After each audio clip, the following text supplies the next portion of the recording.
Hello, my name is Dr. Kelly Ann Nye, and I am a psychologist at the University of Rochester Medical Center working in the departments of psychiatry and neurology. I want to thank you all for being here and providing me with the opportunity to speak on the important topic of psychogenic non-epileptic attacks. I primarily work with this population and am passionate about education regarding this area. Additionally, this topic today is critical not just for understanding this diagnosis, but also because we can all benefit from understanding ourselves in the context of how our mind and our body interacts with each other. There are three main goals for this presentation. First is to understand more about psychogenic non-epileptic attacks. I'm going to start using the acronym PNEA to shorten it up, which I think everyone would appreciate.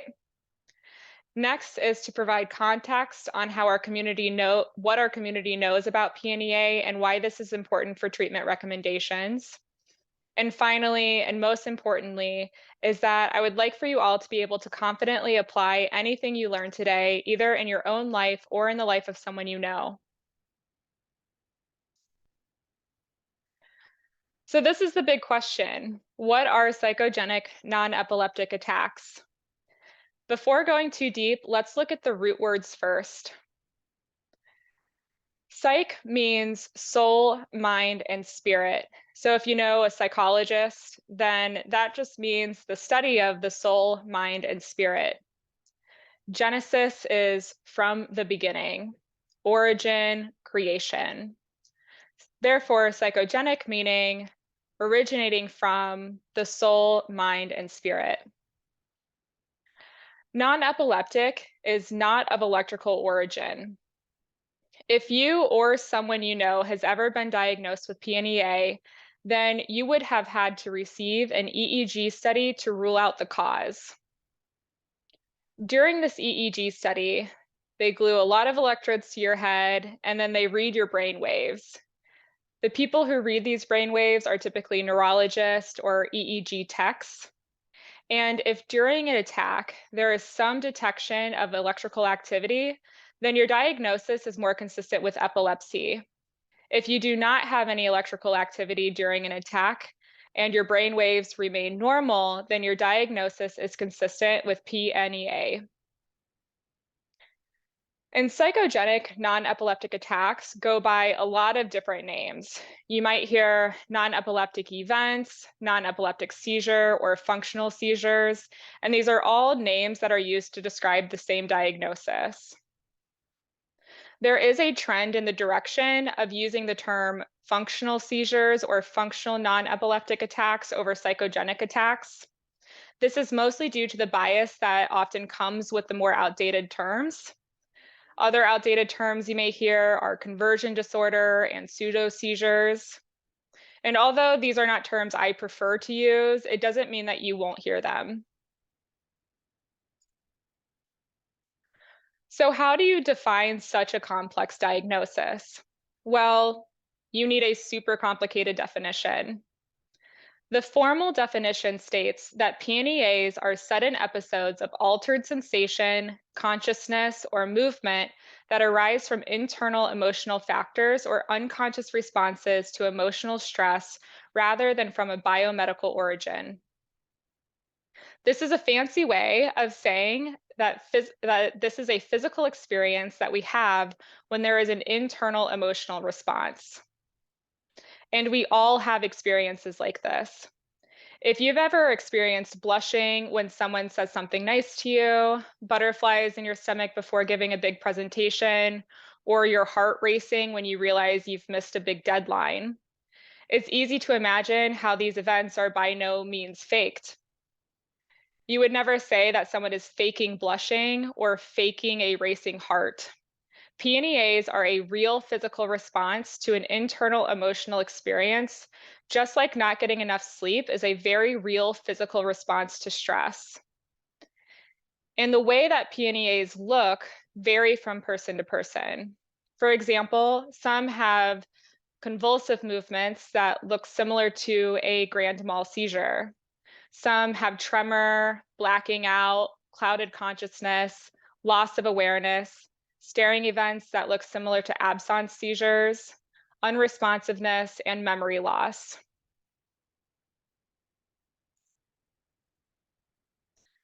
One term you may often hear being associated with PNEA is functional neurological disorder. Functional neurological disorder, or FND for short, is the umbrella term that describes any physical symptoms that have no underlying structural or medical cause. And functional neurological disorder is the actual diagnosis name, not PNEA.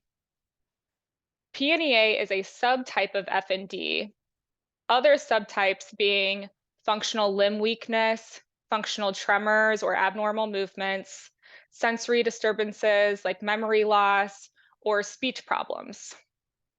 However, functional neurological disorder is the most common form, or PNEA is the most common form of FND. The way that we think about FND and PNEA is that it is a problem with the functioning of the nervous system as opposed to the structure of the nervous system. And this might be a bit easier to explain with a good example. So for any computer buffs out there, it is the difference between hardware and software. A hardware problem is if I were to break my computer.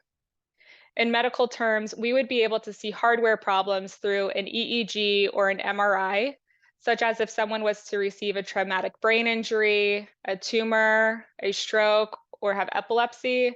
This would all fall under hardware. A software problem would be if I were to never update the software on my computer, which over time creates problems with the way my computer receives and interprets the coding the computer needs to function properly. For example, if you've ever had a phone that continues to ask you for updates and you ignore it and you ignore it, over time, your phone will not work as well as the person who has automatic updates installed. Another way to think about this nervous system problem is if we all thought back to a time in our lives when you were experiencing something unpleasant or overwhelming. You may have noticed that you were more prone to feeling physically unwell, or maybe even were sick more often. When we think about the impact of the nervous system on our emotional health, we also need to be thinking about how our emotional health affects our nervous system. This is not a one-way street. And although it may not seem this way, actually, many people have this diagnosis. It's surprisingly common, and 2 to 33 per 100,000 people have PNEA. 40% of PNEA patients have other coexisting neurological conditions, such as epilepsy. And 1/3 to 50% of patients who present for long-term EEG monitoring will receive a diagnosis of PNEA.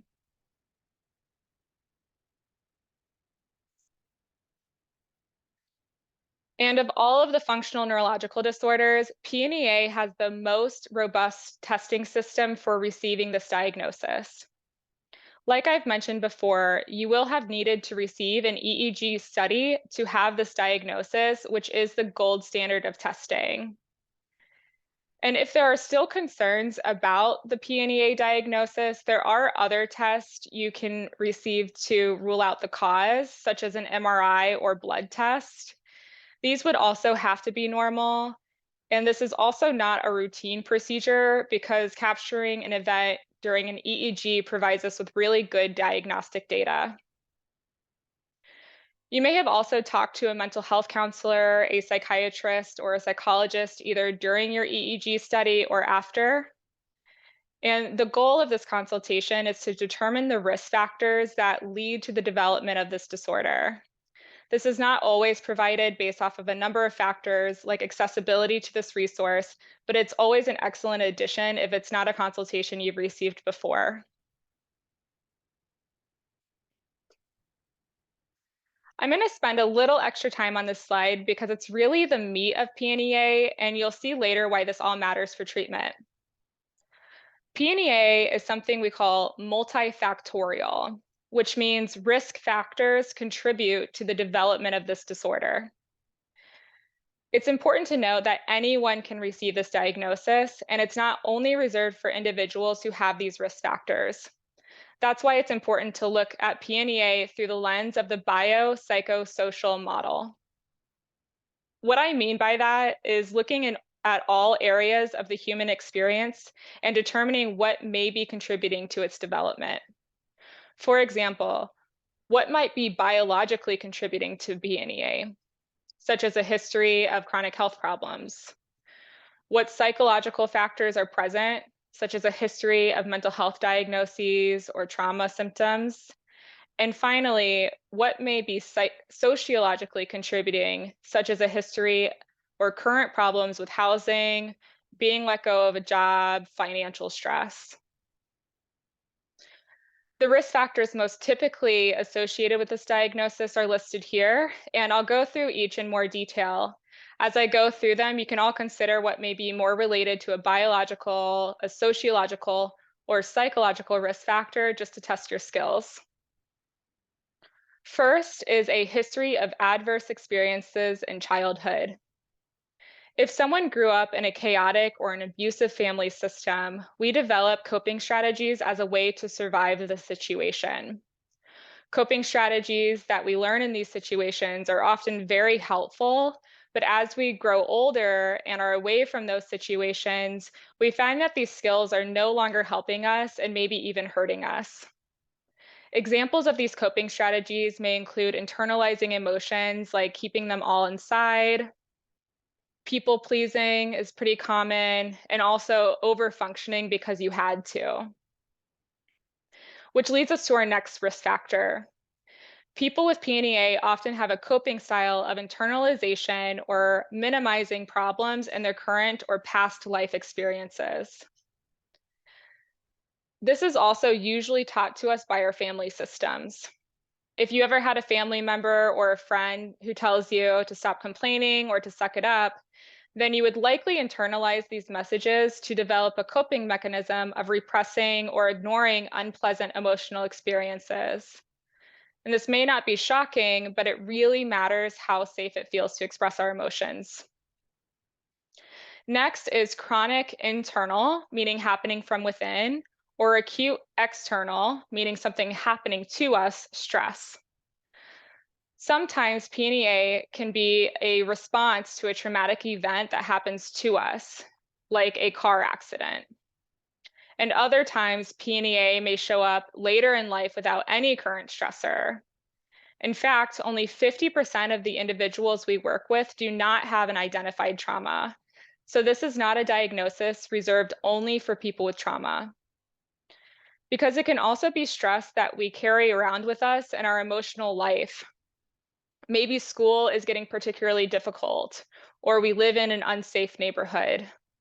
Even when our mind seems quiet and we don't feel consciously aware of our stress, our bodies may still be having a reaction to the unconscious emotional toll that comes with life. Next is a family history or exposure to someone with epilepsy, such as a close friend or having a social media account where you watch people having attacks or seizures, which all represents the risk factor of the presence of a model. Next is family and relationship conflicts. As I mentioned before, family is often important and valuable for many of us. Family can also bring up complex feelings, or maybe there are patterns throughout the history of our family that contributes to the way that we cope. For example, being told that we have to forgive a family member after they do something that hurts us, and then having to internalize the anger you have towards them with no outlet because it may cause shame to people that you love. Next is difficulties regulating emotions. And this is anything that affects our ability to regulate our emotions, such as a brain injury, chronic substance abuse, chronic stress, or mental health diagnoses. And finally, our illness beliefs that can make it difficult to accept the diagnosis, or cultural norms that might bring an individual a sense of shame around emotions, which all contribute to PNEA. One belief I hear often is, I have epilepsy, I can't have PNEA. However, people with PNEA can also have epilepsy. In fact, between 10 to 22% of this population have both. And it's believed that this percentage is high because our bodies learn a complex movement during an epileptic attack. And then once our brain learns this complex movement, it then uses the same routing system for a non-epileptic attack. And this is all to say that our mind and our body will use the tool it already has to help us through a situation. For example, if you are ever a dancer, this often requires learning complex movements to help with balance. And if a ballerina were ever to trip walking down the sidewalk, their mind would be able to protect them from falling by picking up on the movements that they've learned through their dancing practices. Another belief I hear often is, everything is good in my life, I shouldn't be having these events. And even positive emotions can trigger these events. Even if you feel positive in the moment, your nervous system can become excited.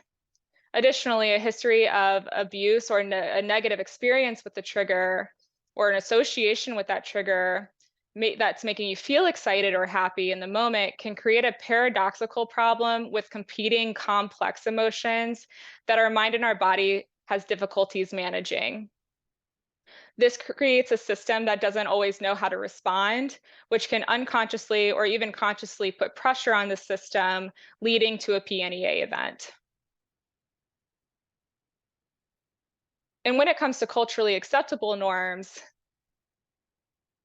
we think about a culture where we value people who can tune out negative emotions and survive despite how we are emotionally feeling. We see this a lot in media, so any kind of heroic character that you see on TV. So for example, Batman overcame early learning problems, and despite a traumatic experience, was able to learn to do things on his own, not ask for help, and was incredibly financially successful. He also focused on helping others and staying calm. Also, Cinderella. She came from an abusive situation who was able to let go of all of her negative feelings and become a princess.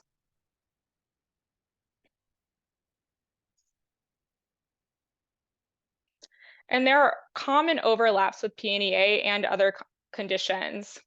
And these are the things that we are likely to see with people who have a diagnosis of PNEA. First being dissociative symptoms. And this is feelings that you're not in your own body or that things don't quite seem real. You may hear terms like depersonalization or derealization when it comes to describing a dissociative symptom. And every time someone has a PNEA event, there is a dissociative piece because it's a lack of control that we have in our conscious mind. Next is cognitive complaints, which is the way that we think, or troubles with memory, troubles with attention. And people with PNEA who have a history of trauma may have symptoms that look really similar to this too. So it can be compounded by other risk factors. Next is difficulties regulating your emotions for any reason. So earlier I mentioned any sort of history of drug and alcohol use as a coping mechanism, which over time, these coping strategies inhibit our ability to cope internally. Or someone may be easily flooded with feelings that are so intense that it leaves them feeling scrambled, confused, spacey, numb, or shut down. Next are other conditions that are stress sensitive. Again, PNEA is a problem with the functioning of the nervous system and how our body interprets emotional signals. So other diagnoses that are related to the nervous system response are often present, such as chronic pain, headaches, migraines, and some autoimmune diseases.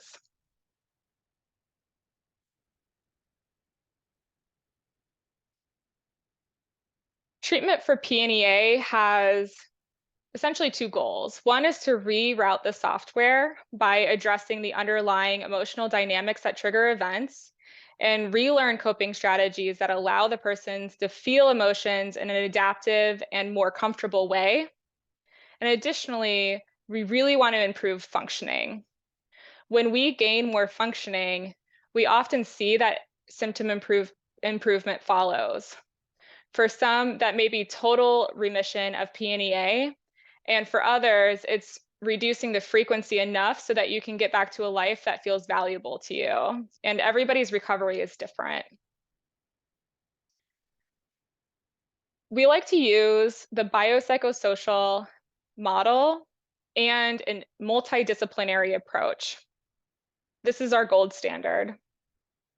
Depending on the severity and how functionally limiting this diagnosis is to your everyday life, the inclusion of physical therapy or occupational therapy for the biological piece, case management or social work involvement for the sociological piece, and psychotherapy for the psychological piece, either all together or separately, may be appropriate for you. And your team largely depends on your risk factors and any cause of stress in your life. Here, I've listed some professionals that I've often worked with on a team, depending on the needs of the person that I'm seeing. You can have anywhere from one to all of these health professionals working with you, such as a neurologist, mental health clinician, physical therapist, occupational therapist, speech therapist, nutritionist, social worker, or case manager.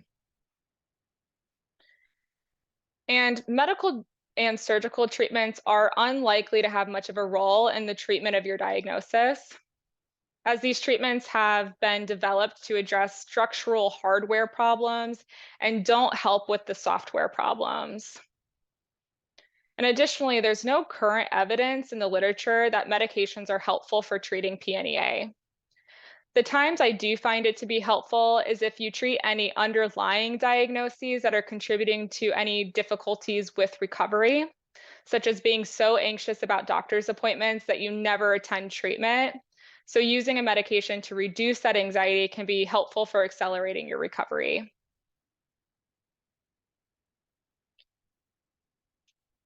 And because I'm a psychologist, I should talk a little bit more about the most common psychological treatments. First is cognitive behavioral therapy. This is the most used therapy for PNEA and is focused on identifying triggers of physical symptoms and finding ways to stop these symptoms from occurring, such as using distraction or relaxation techniques. It also can be used to discuss how thoughts, feelings, bodily sensations, and actions are all connected. The key areas addressed in treatment includes thoughts that are related to your condition, how emotions are dealt with, and understanding what a person avoids because of concerns that you may experience symptoms. Because when we experience unpleasant sensations enough, it's reasonable that we would want to avoid these feelings. However, this often leads to increased disability too. If we become afraid to engage in certain tasks for fear that something bad will happen, then over time we become less active, more isolated from friends and family, and eventually these problems only get worse because our brain starts to perceive threats to be greater over time. This might include not going to school because you're worried about having an event at school, or not going to, family events because you're worried that you might have an event during this event. And then you learn that staying home feels safer. And then you don't get those interactions with your friends and you feel more isolated, which affects our mental health over time. And CBT does help to address this. Next is psychodynamic therapy. And specifically, intensive short-term psychodynamic therapy has been demonstrating really promising evidence in its treatment. And the theory is that functional symptoms aren't due to the diseases of the body, but rather emotional traumas from attachment figures earlier in life. Instead of feeling emotions such as anger, fear, or guilt, we experience the very real physical symptoms in its place. This can focus on past experiences, unlike cognitive behavioral therapy, which is very much in the here and now. Next is dialectical behavioral therapy. Neuroimaging evidence in functional neurological disorders suggests that areas of the brains are slightly different in the regions that are responsible for arousal and emotional processing. For example, the fear center of our brain, the amygdala, lights up to faces of people who are triggering to us. Dialectical behavioral therapy has been shown to regulate those parts of the brains that are dysregulated. Strategies that are taught and focused on in dialectical behavioral therapy are mindfulness, regulating emotions, distress tolerance, and interpersonal effectiveness. Also, if you have a co-occurring personality disorder, like borderline personality disorder, this is often a really good treatment option because it was originally developed for personality disorders. Next is family therapy or relationship counseling. This is not a common form of treatment for PNEA, but I do think that it can be a really great addition, especially if you're experiencing a lot of your stress from relationships. It can also give us insights into patterns of coping that occur in our family system. Like, how have coping mechanisms trickled down from generation to generation? And how do those coping strategies help us? And how do they not help us in regard to our PNEA recovery? And what can you do right now, today? First is mind-body practices. And you can do these largely on your own or group classes or YouTube videos, but this just focuses on reducing the pressure that's put on the nervous system and can include things like deep breathing, meditation practices, Tai Chi, and yoga. And finally, our healthy daily habits. Regular exercise, proper nutrition, decreasing your use of substances like alcohol and nicotine, and drinking enough water, all of the things your primary care doctor has likely said to you over time. By having healthy daily habits, it reduces the pressure that's on our nervous system.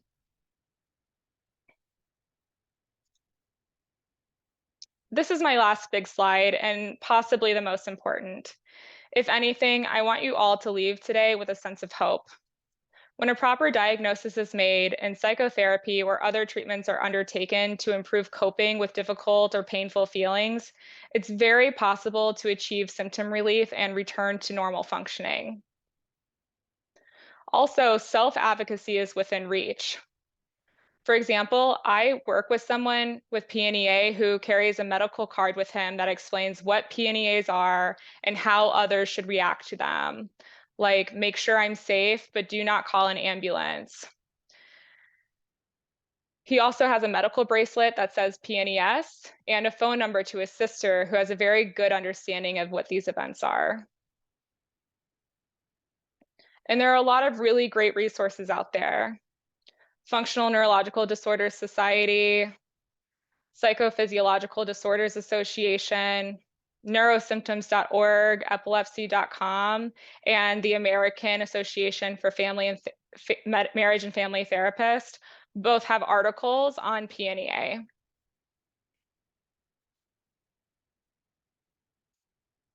And with that, I just want to make a few important acknowledgements. First is the staff at the University of Rochester's Epilepsy Center, who has largely helped to support our ability to treat and support patients with the diagnosis of PNEA. Next are my supervisors, Dr. William Watson and Dr. Michelle Swanger-Gagne, who fostered my passion in this field and provided valuable feedback on this presentation. And then, of course, you, the patients and the families who advocate and inspire ongoing efforts to help this population.